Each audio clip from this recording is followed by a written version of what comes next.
Good morning and welcome to another segment of Capital Preview. I'm your host today, Bill Peard, and our guest today on Capital Preview is Representative Scott Ourth from Ackworth, Iowa. Thank you for being with us, Representative. Thanks for having me, Bill. It's a pleasure. Well, we're just going to kind of have a little bit of a conversation, what drives Scott Ourth and the Iowa legislature and what your opinions are about some issues. And so the first one, what do you think the most important task is faced by the General Assembly?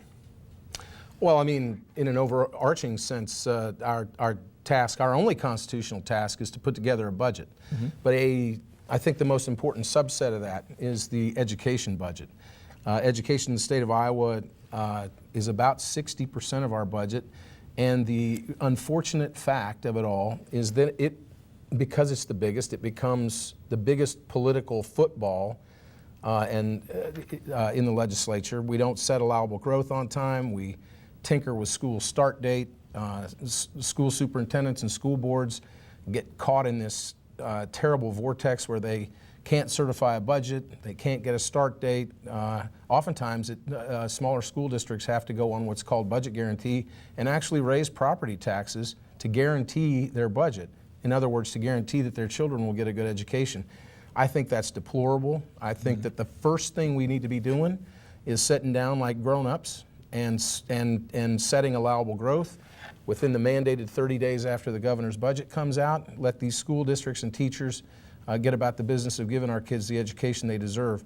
At the end of the day, if you have distracted teachers and you have distracted school superintendents and administrators, that ultimately trickles down to the kids, and we don't need to be doing that. No. So we need to get on that school budget right off the bat and do what the law calls for and get that settled within the first 30 days of the governor's presentation of his budget. Yeah, excellent.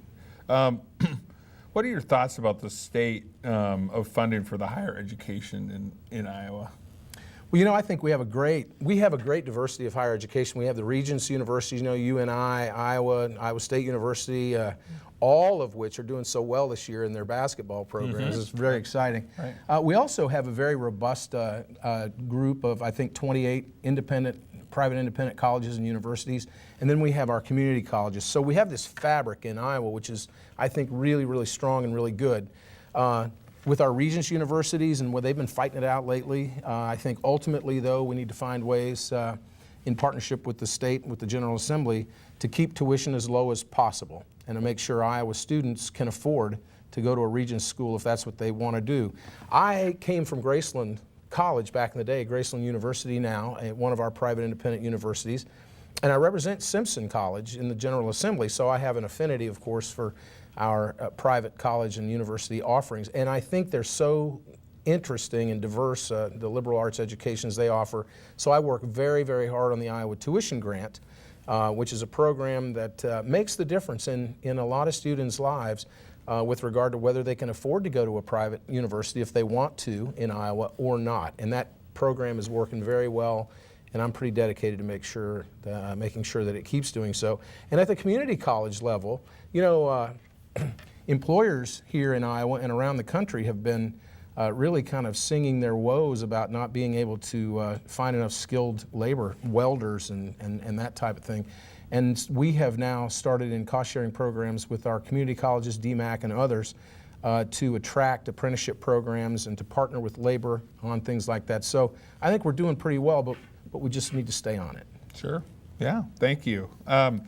The governor, this is another hot issue that has been hotly debated. The governor intends to close the mental health facilities in Clarinda and Woodworth. What say you about that, Representative? Well, my first, for me, this job is a stewardship of service. And it is my view that we have underserved people living with mental illness and their families since time immemorial. And we're still not getting it right. Mm-hmm. I believe we have the resources, I believe we have the know-how, but there's such this push me, pull you on what we should do in terms of social funding and things like that and doing other things. I think our first responsibility is to people and to making sure that people who are living with problems like that that are not of their own fault, we should be there for them and supply the supports and services that they deserve simply by virtue of their humanity. There's a lot of collateral effects that the families are disrupted. There was a mental health facility in Michigan that I've been studying, also ironically enough, the Mount Pleasant Mental Health Facility in Mount Pleasant, Michigan. Mm-hmm. What they did was close the front door. They took no more admittals, up front, and they left the back door open. And as community supports and community services became available, and closing the front door kind of forced the issue. They knew that the community was going to have to do something different. They were going to have to provide community-based services. And so as people found ways to get out of the facility, no more people came in. And it gave people who work there an opportunity to find another job. Mm-hmm. It gave the community the opportunity to absorb those persons with mental illnesses and their families and to create new community-based services. It takes time to do that. If you slam the door on it, like the governor wants to do, that creates terrible difficulties. And it certainly doesn't solve any problems. It just creates more problems, in my view. So I think it's a bad approach. Absolutely. And I think we're finding that this mental health issue is nationwide, too. Nationwide. It's a huge problem. It is. And we can do better. Yeah. Water quality has become a pretty hot topic in Iowa these days. How do you feel about the Iowa nutrient reduction strategy? Well, I think, in theory, the Iowa nutrient reduction strategy, I think, is a great idea. Going back to community-based solutions to community problems, there are two kinds of pollution in Iowa. There's point source, which is municipalities, treatment plants and things. Then there's non-point source, which is the big fields and fertilizer runoff and that kind of thing. There are ways to inhibit nitrate and phosphate runoffs from farm ground.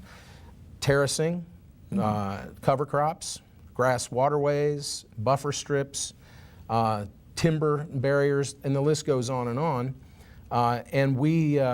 There are a lot of farmers in the state, I'm finding out via my seat on the Agriculture Committee in the House, that really, really, really, they care about soil conservation. They care about water quality. It basically is the linchpin to their livelihood. Mm-hmm. No more soil, it's over. Mm-hmm. So, farmers by and large want to be good stewards. The thing is, we're just now getting our arms wrapped around the science of it all and the mechanics of the techniques that work and the ones that don't work. So the nutrient reduction strategy, actually, EPA Administrator McCarthy has written a letter, and it's an open letter that you can find, naming Iowa's nutrient reduction strategy as something that she believes should be a model for other Midwestern agricultural states. She has all the faith in the world that it'll work. So from the legislative perspective, we need to provide some funding for cost share programs and supports. We need to make sure that we have our secretaries, soil and water conservation secretaries and technicians and engineers on the ground so that when a farmer wants to do this, they've got the resources. I'm a big fan, but it's going to take time to let it play out, and we need to make sure we're monitoring the quality of our waterways so that we can have some empirical evidence that what we're doing is working. Yeah. I couldn't agree more, and I think that was very well said. It's funny because when we came up with all these chemicals and ways to improve farming to feed, we're the breadbasket of America. We are. And the world. Mm-hmm. And now we're kind of having to, like you said, figure out the back part of it. So. We have the cheapest, most plentiful, and safest food supply in the history of the known universe. Right. Well, thank you. Our time goes fast, but I appreciate you being here this morning, Representative Ourth, and we'll wish you well on the rest of your legislative session. Thank you very much. Nice to be here. I appreciate the invitation. Thank you. All right, thank you again for joining us for Capitol Preview to hear the opinions and some of the statements from Representative Scott Ourth. Thank you.